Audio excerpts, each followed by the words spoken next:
Shelley Campbell, thank you very much for joining us today. Great, pleased to be here, Jake. Yeah, really appreciate your time.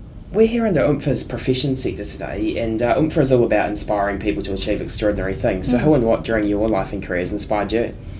I think there are a lot of people that really inspired me, and if I look back right from amazing teachers at school through to my family, through to people when I went through university and in different roles.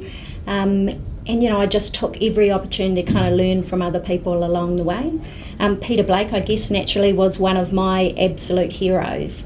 And, he really taught me, other New Zealanders, the difference that great leadership can make. So I guess he's got to be high up there on the list for me. Yeah, and it must be pretty inspiring working in a role like you are now with him having been a big inspiration of yours. Yeah, look, I think he was, for lots of New Zealanders, really. It was that time when he was a sporting legend, when he was, showed real leadership, not just within winning the America's Cup and the Whitbread round the world. He showed New Zealanders that we could absolutely foot it on the world stage. And then when he finished his sporting career, he said, actually, there's still an area I want to make a difference, and that was in the environment space and showing the world where the environmental hotspots were and getting us to think about what we might need to do about that. Probably way before it was cool and trendy to actually do that. Yeah. So under Oompher's profession sector, one of the things that we're focusing on is giving people an insight into a huge variety of sort of career pathways. So can you walk us through a bit of the stuff that you do in your job as CEO of the Sir Peter Blake Trust? Yeah, and look, that's probably the bit that I love about my job the most, because every day is going to be a little bit different than the last one. So, I could be out in schools talking with kids about dream teams and Red Sox and Leadership Week and what leadership means. I could be on a Navy ship getting ready for our next expedition down to the sub-Antarctic with Blake Station. This week I'm heading to Gisborne with a leaders group out into rural Gisborne. Talking to our alumni and looking at the work that they're doing in leadership roles across New Zealand. So pretty varied from a day-to-day basis. Yeah. So every day is different. Yeah. That's great. Keeps it interesting, doesn't it? Yeah, so definitely. So as CEO, you must have a lot of communication with so many different leaders over a range of fields. What's some of the key things that you see in leadership as being sort of reoccurring themes between different people? I think, particularly if I look at our Blake leaders, they've got that X factor for me. They've got something that makes them stand out, and generally that tends to be this concept for me of all-round leadership. So they're not just smart on a daily basis and really, really good at their job or the best CEO, although often they are in their field, but actually the X factor is this sense that leadership extends beyond the kind of 8 to 5 in the office. That leadership is about what you're prepared to do for other people, how you develop others, how you give back to your community or to New Zealand Inc., and understanding that that's a responsibility of leadership. So it's not just being on your game during your work time. So they're all quite special in a lot of the time, just in their general life as well.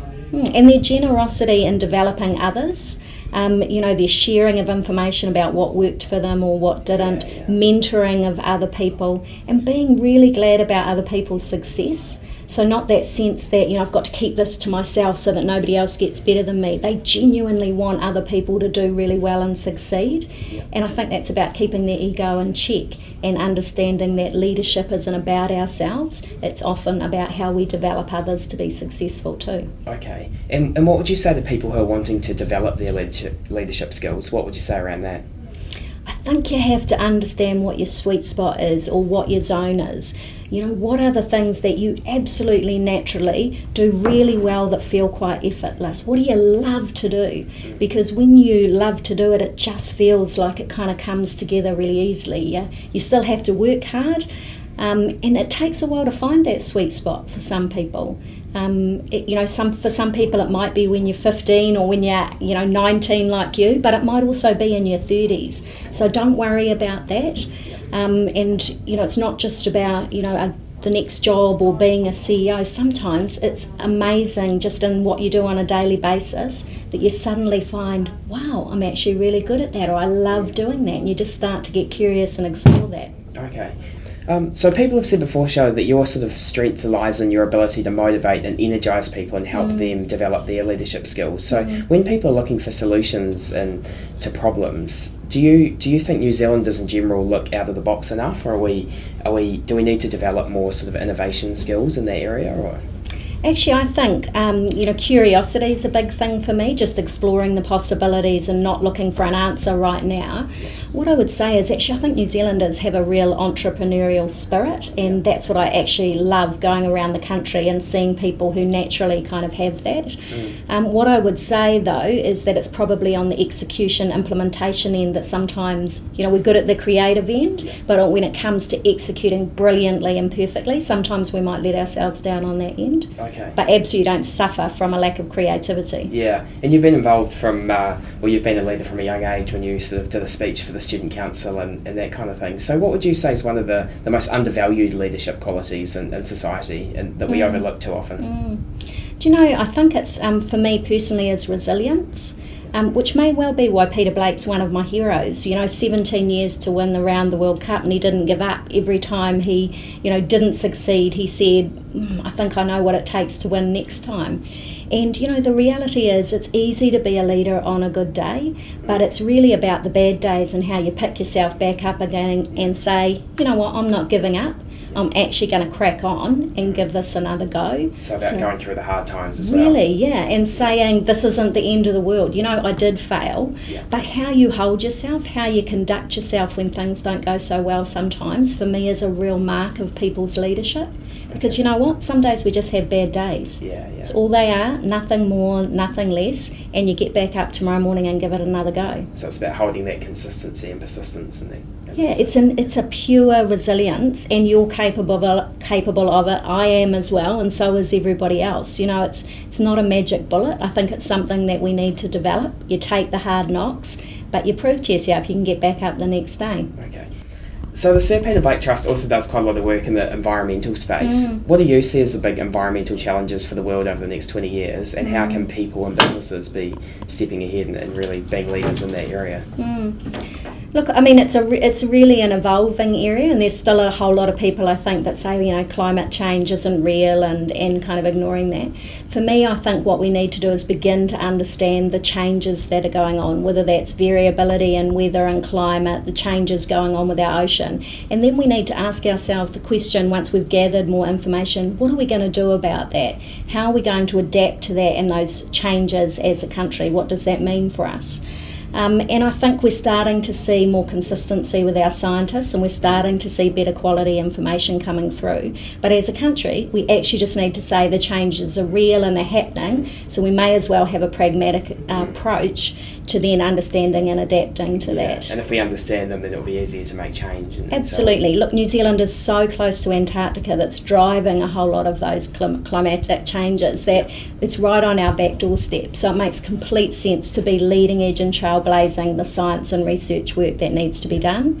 And what an amazing story for New Zealand scientists to be able to tell the world. Yeah, absolutely. Okay, so I've just got a few quick fire questions to finish now. Sure, go for it. Under your leadership, what do you want the Sir Peter Blake Trust to become? What's your vision? Yep. Peter Blake was an absolute adventurer and explorer. He had huge kind of vision and aspiration. So I'd love the Trust to be a living legacy around that. Young Blake expeditions, we've done a couple of expeditions now to amazing places, the Kermadec sub-Antarctic. I'd like to take more young Kiwis on those expeditions and into those adventures, because I know that we can develop their leadership potential. So they'll go on and lead not just themselves but other New Zealanders. So I want to do more of that because I know that works. I really want to take our leadership programs to the next level, and particularly for that kind of 10 to 14 age group, which I think is really pivotal when you're growing up and you're finding your identity and your potential. I'd love to build the confidence of that particular age group so they can go on and do amazing things for our country. And I'm really excited about our alumni, our Blake leaders right now. These are some of the most amazing, talented people across New Zealand, and what I'm keen to see is what could we do together that could actually solve some of the most critical issues for New Zealand. Amazing. Okay. And looking across your whole life, what would you summarise as your sort of top 3 pieces of leadership advice for people out there? My top 3 pieces of leadership advice. The first one would be to take the opportunity to learn from others and learn from things around you. Look for jobs and look for experiences where you can learn from, not just the job title, but what could I actually learn from that? Use the wisdom of other people around you. I can remember some of my early CEOs and chair people, if you ask them, they're really willing to give the time and to give you the energy and to sit down with you. And I learnt a lot from university, but actually I learnt more from those people. And the third piece of advice is, I guess, really about how you turn up every day at work and how you relate to other people. And, I try really hard to turn up to work every day with the kind of attitude that I need to make that day successful. And it's kind of contagious, actually. Okay, and what's your dream still to come, Shelley?